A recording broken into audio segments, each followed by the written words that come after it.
Hello and welcome to my YouTube channel. Ever since Donald Trump has become the American president for the second time, there have been a lot of changes that he has been introducing within the US, and because US is the most dominant country in the world, those changes have a significant impact on countries around the world including India. One of the most interesting things he did was, even during his elections, he announced that the governments in the US spend a lot of money for various things which don't even have a direct benefit for us. So he said that he will be cutting down the government spending. Specifically, he said the poor countries, the developing countries where US actually helps them out, I will stop most of that unless it benefits the US as well.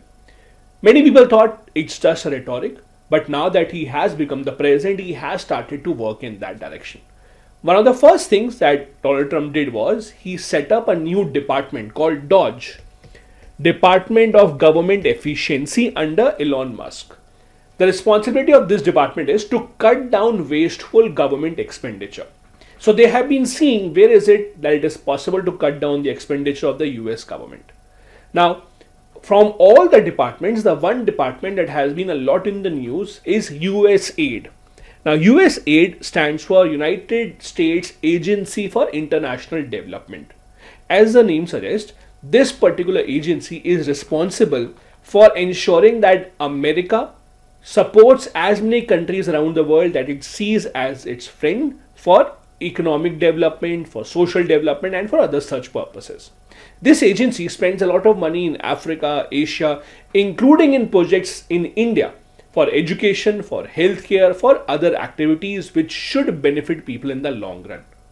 Now, Donald Trump and DOGE have decided to cut down the spending of this department significantly, almost frozen this. They have said that it is not helping us directly. Now, this has sent shockwaves around the world, including in India, because this particular department was a way for the US diplomacy to go forward.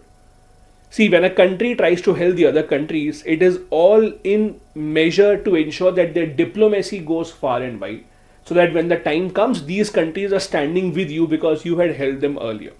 This is where it has become international news. Since it has a direct impact on India as well, in this lecture, I will be discussing what exactly is USAID, how does it work, the impact it had on India, and now with the closure of the USAID, what impact would it have on India. Now, the shutdown, or rather the cutting down of aid, has been so drastic that the USAID that had about 10,000 people on its roll, they have come down to under 300 people. Now imagine, this means almost 97% of the workforce has been cut short. It is under 300. And this again is one of the most important tools used by the government of US in the past to ensure that their diplomatic outreach to countries around the world is strong enough. Now, there is an Indian connection as well that has just come up in the past couple of days. We'll discuss that as well. If you have read the news in the past couple of days, there have been news from the US that when the US government saw where USAID has been spending money, they saw $21 million were spent on Indian election. Now, it seems very dodgy that where exactly is this money being spent. Now, the USAID had said that we are spending this money to increase voter turnout, means to encourage more and more people to come out and vote. But the current US government, led by Donald Trump himself, he has made a statement just today saying that I don't know what exactly was the purpose of spending this money. Maybe the USAID wanted some other person to win the Indian election. This is still an unsolved issue. Where was this money spent? The US government, the current government led by Donald Trump itself, is not very confident about where was this money spent, and there has been criticism from India as well because we are seeing this as foreign interference in our election.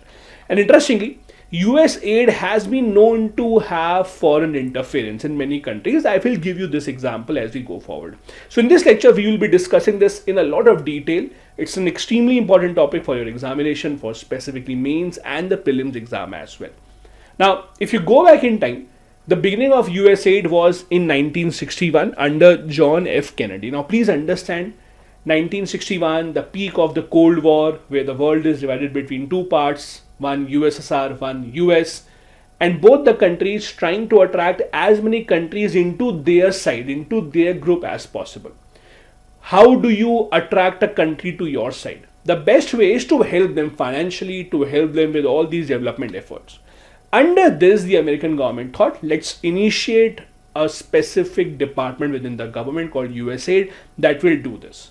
So it will help in social development, in spreading of democracy, and nudging the countries towards the US. Now the current government is saying that we don't think it is worth it. We have to do budget cuts. We have to do restructuring. This is why this debate has gone on. Now let's understand, beginning with the role and the functions that they used to perform, or they still perform. So basically the function that the USAID performs, or the objectives, include giving humanitarian assistance in case of crisis. For example, when we had the COVID-19 crisis, a lot of assistance was given by USAID to countries around the world, including India. If you remember the news stories of that time, we were importing a lot of cylinders, we were importing oxygen concentrators, etc. A lot of that was sent through USAID as well. They have been helping developing countries in their economic growth, helping countries spread the values of democracy, human rights. Now, you can ask questions here, because if you look at America, some of their closest allies are not democracies. If you look at some of the closest allies that US has, Saudi Arabia, Qatar, UAE, these are not really democracies. These are not really countries which have a great human rights record, especially Saudi Arabia. So there can always be question marks over whether US or the USAID were viewing all the countries in the same light or not, because obviously there were different parameters used for different countries. They were addressing health challenges as well. For example, in India, the Polio campaign had a lot of contribution from USAID. Disaster relief in case of tsunami, earthquakes, etc., providing food whenever needed, and helping education related initiatives. All of this was initiative of the USAID. Now, US is a humongous country, the biggest economy by far. So when they are targeting so many countries, it would obviously require a lot of budget. So USAID had a significant amount of budget allocated to it. In fact, that is what became a controversial for the present president in the US, because he thought too much money is being spent by USAID, which is not directly benefiting the US. As I gave an example, they were helpful to other countries in COVID-19, HIV, food security, democracy, all these things. And they were operational in over 100 countries around the world. And interestingly, if you see their past, they have even been operational in countries such as Russia. Now, you would ask how Russia, by the way, it is banned in Russia now, but it has been operational in Russia as well. Now, if you ask how, one of the things that they used to do was, for example, let's say if American government does not like Vladimir Putin, so they will specifically help and assist those movements that are fighting against Putin. So on paper, they will say we are supporting democracy, we are supporting human rights in Russia, but it also had a political ulterior motive. And that is where the US aid was not really liked by every country. As I said, they had a significant amount of budget. On an average, their budget was $25 to $30 billion. And it collaborates with many other associations and organizations to do their work. Now, before I go ahead, I just want to put this in context. $25 to $30 billion. Now it can be up or high, up or low depending on year to year. That's their average budget. Now I just want to put this into context for you to understand how much money this is. So I have a graph for you, just a comparison. If this is the USAID budget, so we are taking numbers for 2025 financial year. If their budget was 21.7 billion, compare that with India. In India, our entire education budget was not even this much. Entire education budget. Our health related budget was even lower than this. So imagine the scale at which the USAID was operating, the scale at which they were spending money. We don't spend this much money in the entire year on our education or on our health. The money that the USAID is spending, that does not directly impact the US. It helps other countries to do that. So that is why it's not a very small number. So this is where it is interesting. Now let's come to the reasons. Why is it that the US aid has been facing this wrath within the US? Why is it that the American President Donald Trump has been going after it? Why is it that the DOJ, the new department, has been going after it? So there are various aspects to understand here. It is a significantly political decision. The first is, let's see how domestic politics in America has evolved. Now, whenever a big decision is taken in any country, for example in India also, there are obviously many domestic political factors that are involved here. Let's look at the factors involved here. First, as we discuss the budget constraints, American national debt is going beyond all the limits. The American national debt right now is $34 trillion. Trillion with a T. How much money should the government of US spend outside the US has always been questioned. The critics of USAID say that why is it the American taxpayers are paying money, which is used for development of other countries. The US can use that money better. Now, there are two ways to look at it. One, yes, but the second aspect is, if you compare the budget of USAID that we just saw with the debt that they have, it's negligible.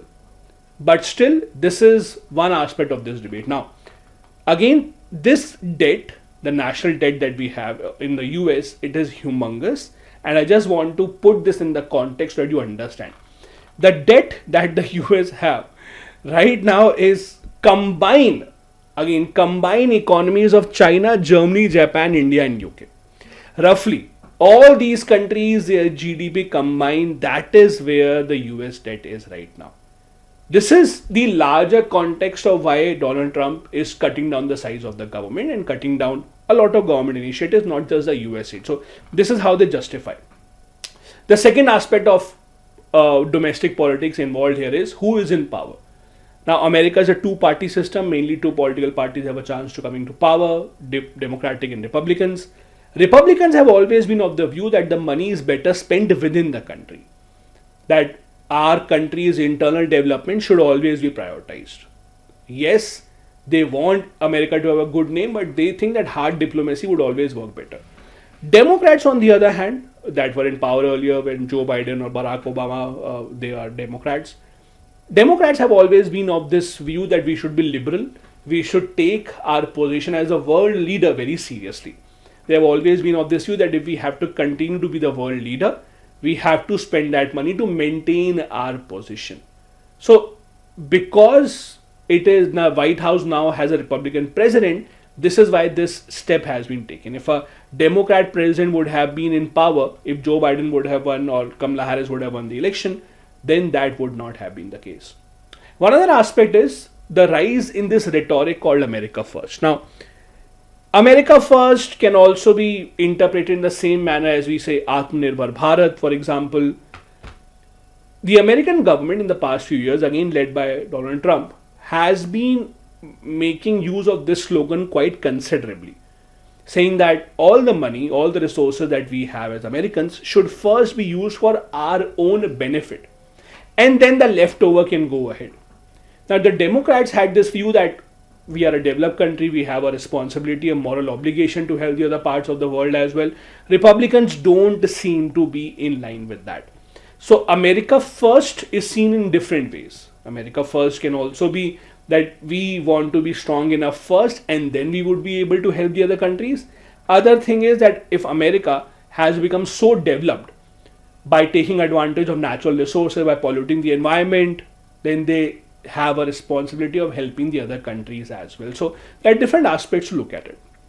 Similarly, there are geopolitical considerations, means factors beyond the domestic politics of America that have led to this closure of the USAID. For example, shift in American foreign policy priorities. Now, the foreign policy of America for a long time has been that we should keep as many countries towards our side as possible.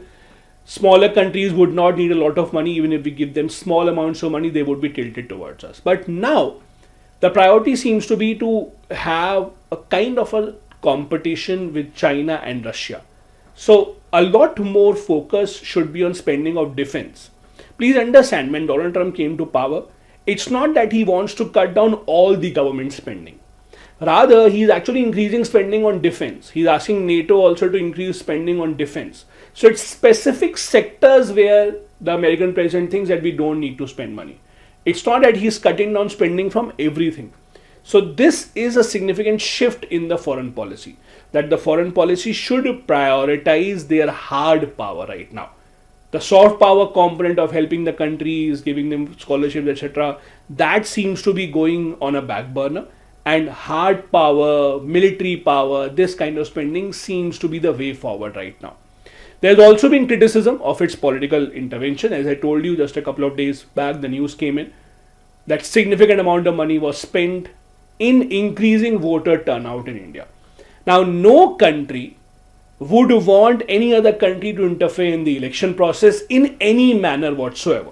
Doesn't matter, you say we are doing it to increase election voter turnout or whatever, but it is all seen as an interference in our democratic process. Many countries in the past have actually banned the US aid. Many countries in South America have banned US aid, Bolivia, etc., Venezuela. Russia has also banned US aid many years ago because the allegations of political interference by USAID are real, and the same is happening with India as well. So it's not that USAID, whatever job they did or work they did, was always appreciated. There have been many criticism of their job as well. Other aspect of it is the other initiatives started by other countries. Now, China, as you know, for some time has been focusing a lot on their Belt and Road initiative. China has been ensuring that they help a lot of countries with the infrastructure building. A lot of small countries in the Pacific Ocean, a lot of African countries also have a lot of Chinese investment coming in now. So the US aid is or used to be one of the major sources of revenue or help for these countries. Now that is not the reality. A lot of the countries are now happily taking money from China. A lot of the countries now know that their infrastructure is not just dependent on the US aid. So that also is a good thinking point for the US. The US now wants the other countries to see the difference between China and the American spending. So America thinks that if you are taking Chinese money, then okay, depend on Chinese money only and see how different that is from US aid. All these factors and many more are at play, because of which the US has taken this decision. What about India? Does India also do similar kind of a stuff? Means, just like the US has the US aid to go forward and build a good name for themselves internationally, do we also do the same? Is it also a part of our diplomacy? Yes, it is. Have you heard of something called ITEC? I hope you have. ITEC, Indian Technical and Economic Cooperation. This is again an initiative that India has. It's very similar to USAID. We have been running it since 1960s, under which we also help a lot of developing countries, offering scholarships to their students, training to their farmers. These are just a few examples that I want to share with you. Few months back, we hosted Bangladeshi officials for land port training under ITEC. NHRC, National Human Rights Commission, conducted a training under ITEC for capacity building of similar officers of other countries in Global South. So we also do a lot of this stuff. Diplomacy is taken forward by India as well in a similar kind of a space. They do it in the form of USAID. Their funding is obviously much more as compared to India, but India also does it. For example, a lot of students from Afghanistan, a lot of students from African countries are given scholarships in Indian universities. Many of them do study in Indian universities. Many of them are enrolled in IGNOU, for example. IGNOU has campuses abroad as well. All this is done under ITC. So it's not that the US is the only country that does it. Every country does it in their own manner and on their own scale. Now let's talk about the connection between USAID and India. As I told you earlier, they have been contributing regularly in India. Mostly positively. The negative news just came out about the election recently, but mostly there have been positive contribution. For example, it is said that since the beginning, $2.8 billion in aid has come into India from US aid. It is a significant amount of money, and I'm talking about the entire aid so far. It's a significant amount of money, and it has been spent in certain sectors. For example, first, the public health. Now, as you know, India became a polio-free country in 2014, and a lot of that has to do with the efforts of the WHO, the Indian authorities, but a lot of that also was because of the push given by agencies such as USAID.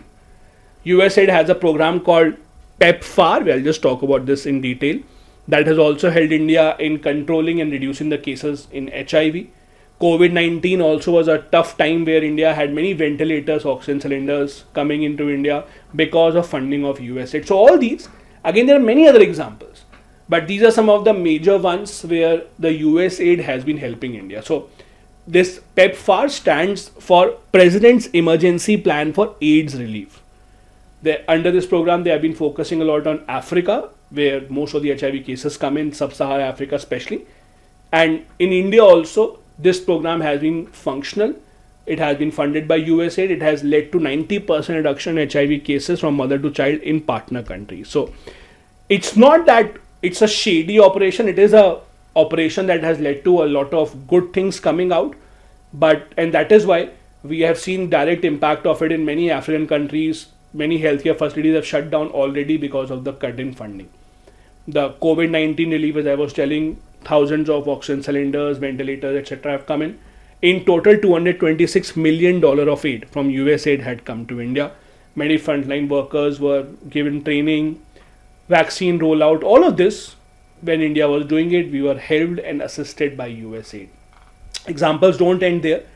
In terms of climate change, our journey towards sustainable energy, clean energy, agricultural development, even when we introduce green revolution initiatives, introducing high yield variety of seeds, setting up institutes for agriculture research like ICAR, IARI, all these are set up somewhere with the help of USAID. So in our development journey also, there has been an important role played by USAID in the past. So it is a big shock for us as well when the USAID funding has been frozen.